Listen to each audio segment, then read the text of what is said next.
Yung death penalty to me is the retribution. Magbayad ka.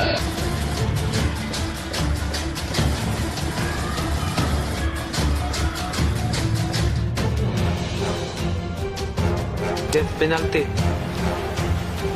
Para sa atin,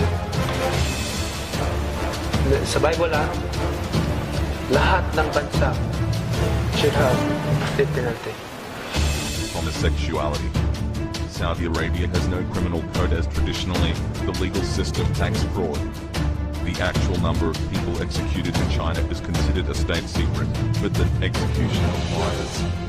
The official crimes punishable by death in Iran is associates executions for crimes against humanity may seem like a reasonable use of the term execution without trial.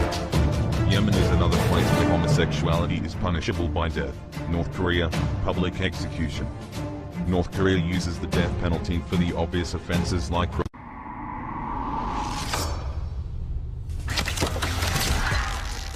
Today, there are over 50 countries around the world which continue to use the death penalty. I will have to maybe convince Congress to create something like 30 criminal circuit courts to try drug cases only para mabilisan. And I will recommend to Congress the restoration of death penalty by hanging in public. What I would do is to urge Congress to restore the death penalty by hanging, especially if you use drugs. Automatic yan. Drugs must be stopped.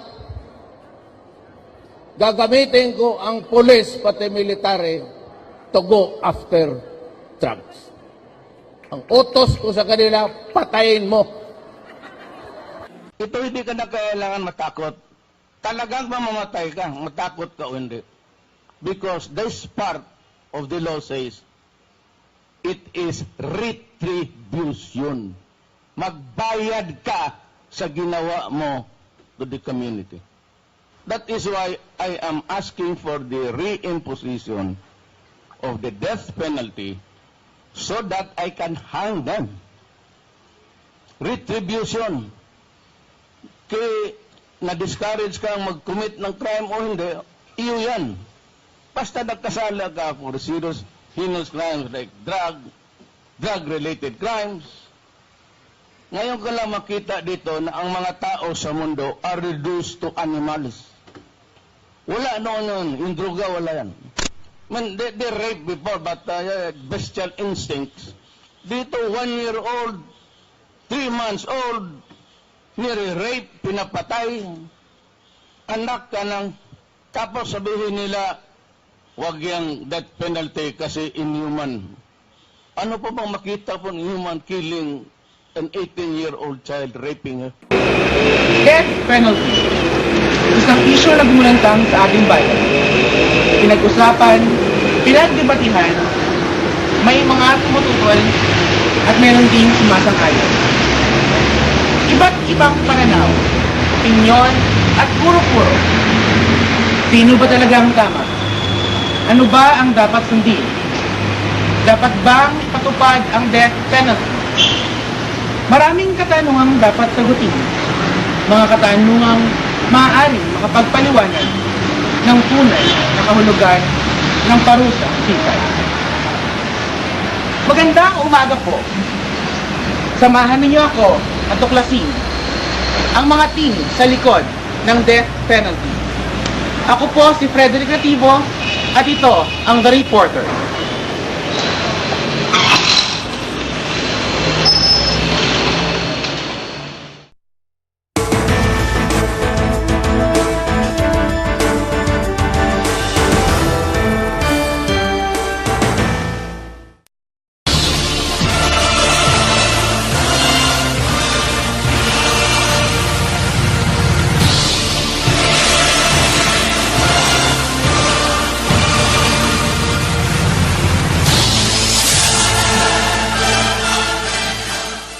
Taong 1950 sa ilalim ni Pangulong Garcia, sinimula ng parusang bitay sa Pilipinas sa pamamagitan ng silya elektrika. Ngunit nakasaad sa 1987 Constitution sa Bill of Rights na hindi dapat parusang bitay ang pinakamataas na hatol sa isang nagkasala. Taong 1993, muling binuksan ang parusang bitay sa ilalim ng Administrasyong Ramos sa pamamagitan ng Republic Act 7659. Ikasyam ng Pebrero taong 1999, noong buwan ng Marso taong 2000 nang sinuspinde ni Pangulong Estrada ang parusang bitay dahil sa pagdiriwang ng Christian Jubilee Year. Muling ipinatupad ang parusang bitay sa ilalim ni Pangulong Arroyo. Lahat ng bansa dapat may death penalty. Bakit po? I can explain that properly, word by word in the Bible. Death penalty is approved by God. Para po, para ma-prevent yung crime. No. Kumbaga, ang ibig sabihin, nandyan naman yan sa Bible kung ano yung decision ng government, hindi yung presidente o sino man na nakaupo dyan. Hindi sila may decision, kundi yan, kung ano yung decision ng government, ano yung batas is approved by God. Kung basahin mo yung Romans 1, di ba sa book of Romans 1, Romans 13 verse 1 to 7, makikita mo dyan na yung about sa government, yun, about government death, ganyan. Talagang yan, basahin nila po ulit-ulit yan, malalaman nila, oy, maganda, ano pala yan. Pero, isa lang may problema sa atin. Ano? Yung judiciary natin, yan ang problema natin. Pero walang problema. Dapat ang death, may death penalty sa bansa natin. Dapat yan, ano. Pero ang problema lang, wala tayong, hindi masyadong, I'm not criticizing the judiciary natin. Hindi ko nag-criticize, pero marami kasi, ang problema natin, marami kasing mga inosente na nakukulong. O, paano naman yun pag nandisintensyahan sila ng death? Tapos walang pambayad ng abogado. Hindi maganda yung walang pambayad ng abogado, hindi maka-afford ng pambayad ng abogado, so makukulong na lang. Akala naman siguro nila itong mayor ng Davao, bubo. Oy, nako, ginoo ko. Now, itong death penalty. Hindi nila nakuha eh. Sabi nila, meron naman tayong death penalty noon. Sabi ninyo, it would deter or to prevent or discourage criminals from committing serious crimes because there is the death penalty in the law books of this country.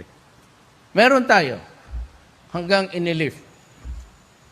Tapos, dito sa side is retribution.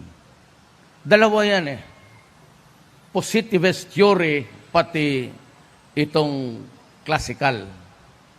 Ako, ang pagkatao ko, I believe in the retribution. Why? Magbayad ka. Anak ng, pag may pinatay ka, o tapos ni-rape mo, dapat magpakamatay ka. Magbayad ka. Dito sa kanila, it will not deter. Sabi nila, Duterte, meron man tayo noon. Wala man nangyari. It did not prevent, obstruct, or deter persons, criminals from committing crimes. Correct. Why? Because it was not implemented. Kaya, ang tao magsabi, death penalty, wala yan. Hindi pini-implement yan eh. Ansok, iyan ang hindi pumasok sa utak ng mga putang ina. Pag ako ang pinagbigyan ng Diyos maupo dyan, mismo ang Diyos iiyak yan, tingnan. Ang imahe ng pagiging matapang at bangis ni Mayor Duterte. Aod, dili madani kadlok. Ay, di pumatyon mo. Tapang at malasakit. Duterte! Ang gawain niyo, Presidente, ubos yan lahat, itatapong ko yan sa Manila Bay. Ipakain ko yan sa isda para tataba ang mga isda dyan. Yung mga kriminal, isali ko na yung mga korap sa gobyerno para isang ratsada lang.